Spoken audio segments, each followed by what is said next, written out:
Chapter 1. Young Davy. Davy Crockett was born on August 17th, 1787, in Greene County, Tennessee. In 1787, America was a new nation. Most of the territory was a wilderness. Davy Crockett was born in the wilderness. His father, John Crockett, was an Irish immigrant. He fought in the American Revolution. He was a very courageous man. Davy had a difficult childhood. His family was poor. When he was 12 years old, his father said, "Davy, our family doesn't have any money. You must go to work as a cattle herder." "All right, Father," said Davy. "I'm happy to help the family." Davy traveled 400 miles on foot. He took cattle from Tennessee to other places. When he finished his work, he was far from home. He was lost. Davy walked 400 miles. When he returned home, he was very tired. Davy gave his father the money he made. His father was happy and said, "Thank you, Davy. Now we have some money for the winter months." "I can do it again to help the family," Davy answered. The years passed. Davy went to school when he had time. He spent most of his time hunting in the forest. He was the best shooter and hunter in Tennessee. He entered many shooting competitions and won them all. He called his rifle Old Betsy. For years, Davy hunted bears and other wild animals. He was a trapper. Once he hunted 100 bears in 6 months. It was dangerous to hunt bears, but Davy was very courageous and strong. He knew the forest well. The Indians were his good friends. He ran fast and was a strong fighter. He fought with the wildcats of the mountains. Some people said that one day Davy saw a raccoon in a tree. He wanted to shoot it, but the raccoon saw him and said, "Wait a minute. Are you Davy Crockett?" Davy answered. "Yes, I am." The raccoon answered, "Then don't shoot. I'll come down from the tree." And the raccoon came down from the tree. Chapter 2. The Creek Wars. Everyone liked Davy Crockett. He was always happy, with a big smile. He was honest and always helped others. Davy was a tall man. He wore a coonskin cap, buckskin trousers, and a buckskin jacket. He always carried his long rifle, Old Betsy. In 1806, Davy married Polly Finley. She was a school teacher. They had 2 sons and a daughter, John, Joseph, and Judith. After a few years, the Crockett family moved into the Tennessee Hills. The Tennessee Hills were near hostile Indian country. In 1812, the war between the United States and Britain began. The Mohawk and Creek Indians fought with the British against the Americans. The American General Andrew Jackson organized a small army. He wanted to fight the Creek Indians and the British. Davy fought with this army. He was a scout. because he knew the territory well. His work as a scout was very important. Davy traveled across Tennessee, the Mississippi Territory, Florida, and Louisiana with General Jackson's army. The Battle of New Orleans was a big victory for General Jackson and the Americans. The war ended in 1814. The British lost the war. The Indians lost their territories and went away. New American families settled in the Tennessee hills. At the end of the war, Davy returned home to his family. Unfortunately, his wife, Polly, died. Life was again difficult for Davy. He worked as a trapper and took care of his 3 children. After some time, Davy met Meg Mackinac. Meg's father was an American trapper. Her mother was a Cherokee Indian. Davy fell in love and married her. They had twins. Davy named the twins George and Washington in honor of America's first president. There were now 5 children in the Crockett family. Chapter 3. Davy enters politics. Davy and his big family wanted to live in Lawrenceburg, Tennessee. Davy bought a covered wagon. He and his family put all of their things inside the wagon: chairs, tables, beds, clothing, and many other things. 4 strong horses pulled the big wagon. Davy and his wife sat in the front. The 5 children were inside the wagon. After traveling in the forests and mountains, they arrived in Lawrenceburg. This was their new home. Davy opened a mill. He was a hard worker. His neighbors liked him. Everybody in Lawrenceburg liked him.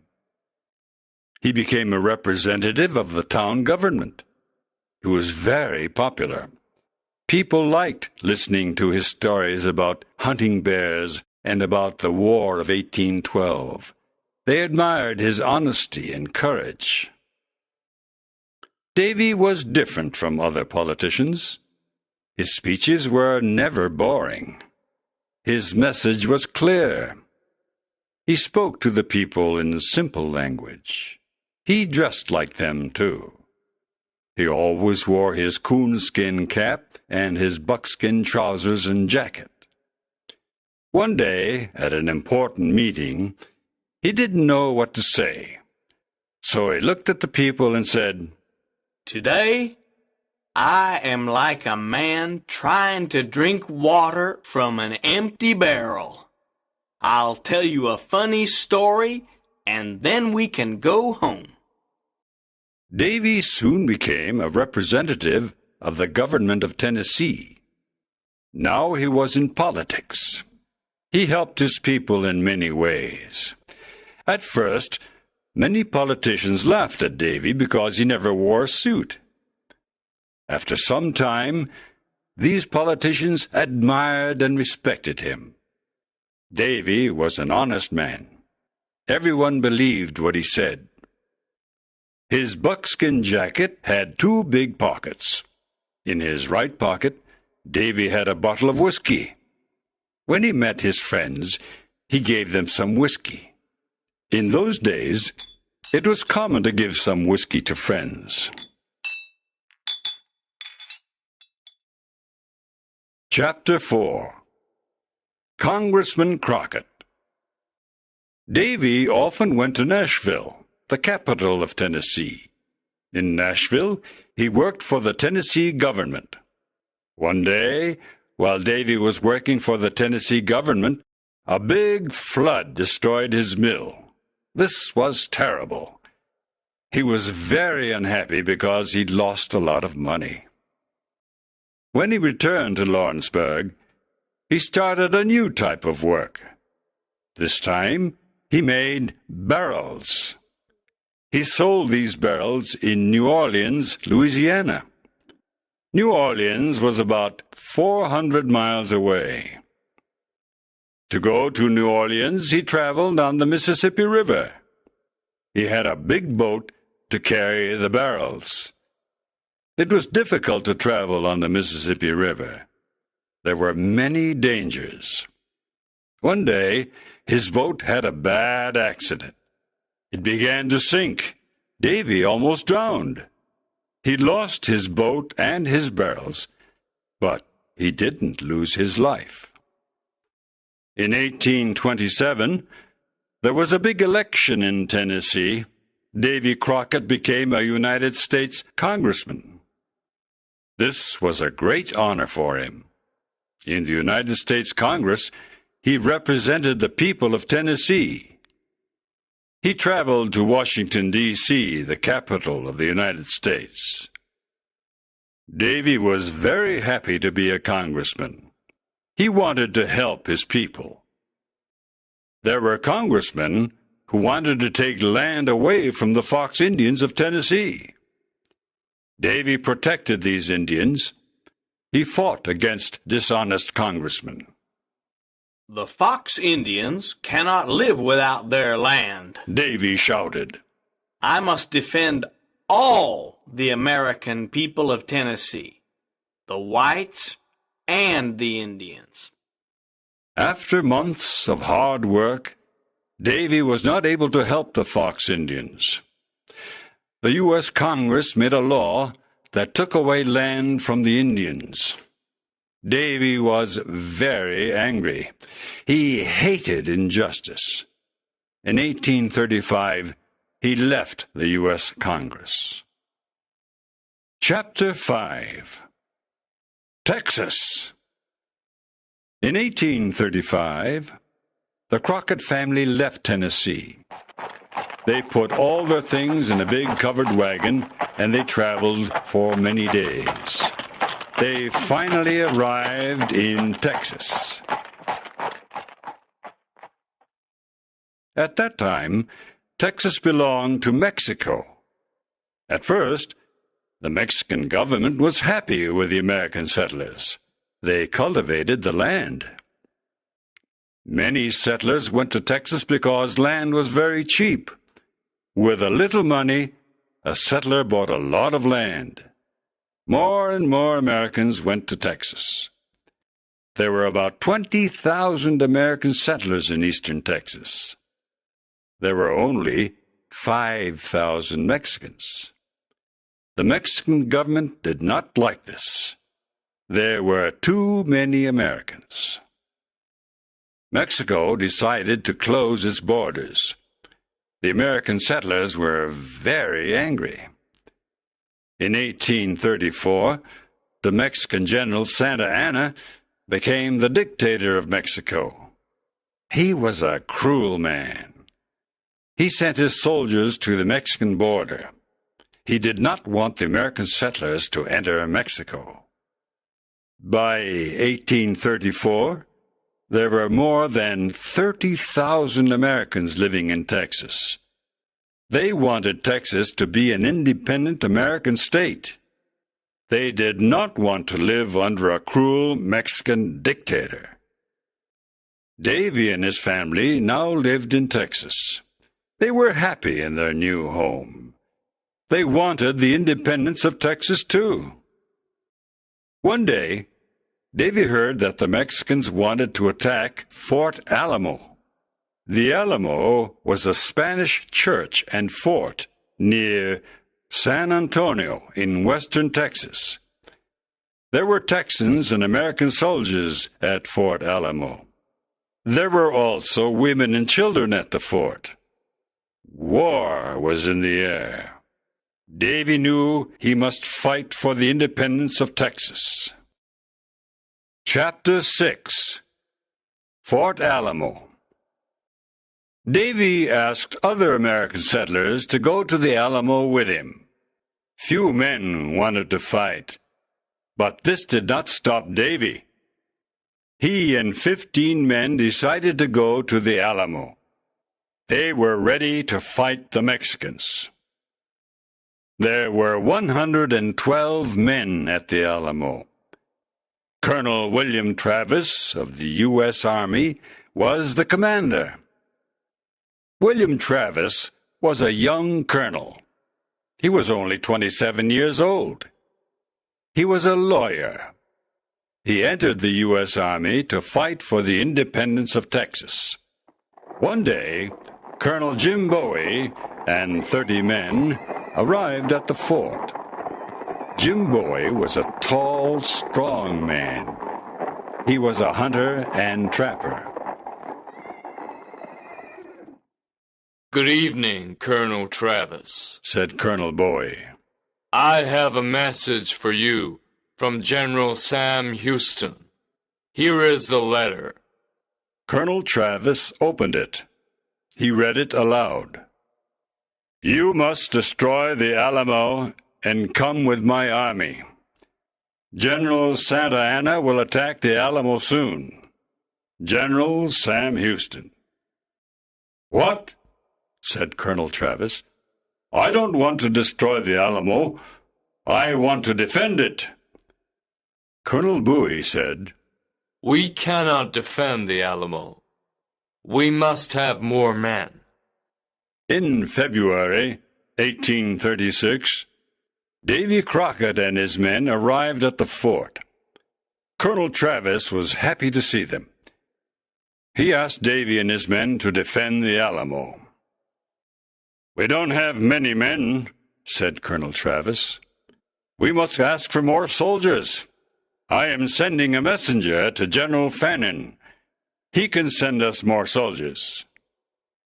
Davy said, My men and I want to defend the Alamo. We are hunters and trappers. Our long rifles can shoot at a great distance. Davy Crockett and Jim Bowie became good friends. Together they repaired the walls of the fort. They cleaned the rifles and the cannons. They were ready for the battle. Chapter 7. The Red Flag. One morning a messenger arrived. I have a message from General Fannin. He is very sorry he cannot send any soldiers. You must leave the Alamo now. General Santa Anna is near. You are all in danger. We don't want to leave the Alamo, said Jim Bowie. We want to fight for the independence of Texas. How many soldiers has General Santa Anna got? He's got about 4,000 soldiers, said the messenger. Colonel Bowie looked at Colonel Travis. We must speak to our men, said Colonel Travis. Yes, said Bowie. We must speak to them. Colonel Travis called his 187 men. He said sadly, General Santa Anna is coming to attack us. He has about 4,000 soldiers and lots of ammunition. We have only 187 men and little ammunition. We have little food and water. Remember, there are women and children in the fort.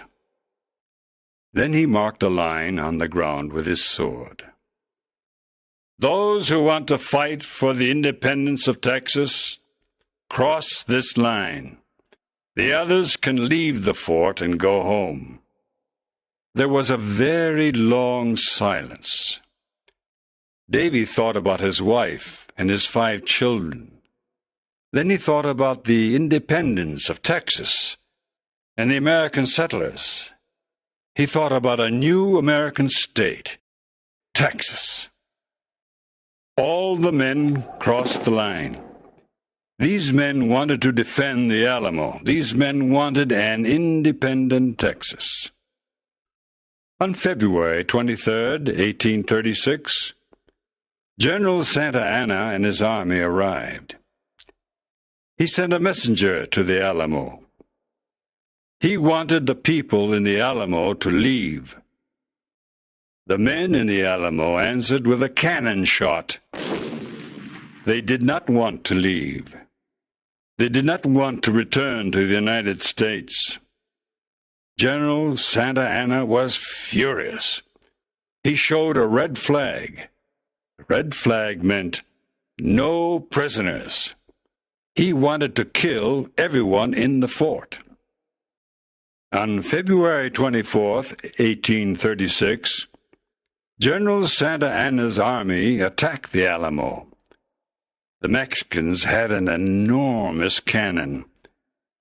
It shot a cannonball that damaged a wall of the fort. Davy said, "We must destroy that cannon. It can destroy the walls of our fort." That night, Davy and Jim Boy left the fort. They went to the Mexican camp. Everyone in the camp was sleeping. Davy and Jim silently passed behind the two Mexican guards. They put mud and stones in the enormous cannon. Then they returned to the Alamo. The next morning, the Mexican army used the cannon. It exploded. The Mexicans were very surprised. Their enormous cannon was destroyed. The men in the Alamo killed many Mexican soldiers. The Mexican army attacked many times during the day, but the Texans and the American army defended the Alamo. Chapter 8. The Massacre. The days passed. The battle continued. There was little food and ammunition. The men in the Alamo fought courageously. Nothing stopped them. After 12 days of fighting, General Santa Anna sent all of his army to attack the fort. On March 6th at 5 a.m., the Mexican bugles played the Degüello. The Degüello was a war song. It meant death for everyone. Women and children at the fort were tired and afraid. The situation was desperate. The men at the Alamo heard the Degüello. They understood the message. General Santa Anna's army attacked the fort from all sides. It was a terrible battle. Everyone was shooting. Cannonballs were flying. A lot of men were injured. Some men were killed. Davy and the other men defended the fort. They sent back the Mexicans twice. The third time, the Mexicans entered the fort. They killed many people, men, women, and children. It was a massacre. Jim Boy was a great fighter. He was a strong man, and he was never afraid. He fought with his famous Bowie knife. He killed many Mexican soldiers. At the end of the day, 3 Mexican soldiers killed Jim Bowie. Davy and the other men fought until the end. They killed many enemy soldiers. It was a desperate battle. 4 Mexican soldiers killed Davy with a long knife. The tall, courageous trapper fell to the ground. Only 2 women and 2 children were alive after the massacre, but General Santa Anna did not kill them. These women and children returned home. The Mexicans burnt the bodies of the dead people. It was a big victory for General Santa Anna. He lost 1,544 men at the Alamo. On April 21st, 1836, General Sam Houston and his army attacked General Santa Anna. General Houston made General Santa Anna prisoner. Santa Anna then signed a treaty. This treaty said that Texas was independent. Everyone remembered Davy Crockett, Jim Boy, Colonel Travis, and the other men. They died for the independence of Texas. Texas became a state of the United States in 1845. All through his life, Davy Crockett did what he believed was right. With his honesty and determination, he became a national hero. Davy Crockett was the perfect example of the American free spirit. In his life story, Davy wrote, I leave this rule for others when I'm dead. Always be sure you're right. Then go ahead.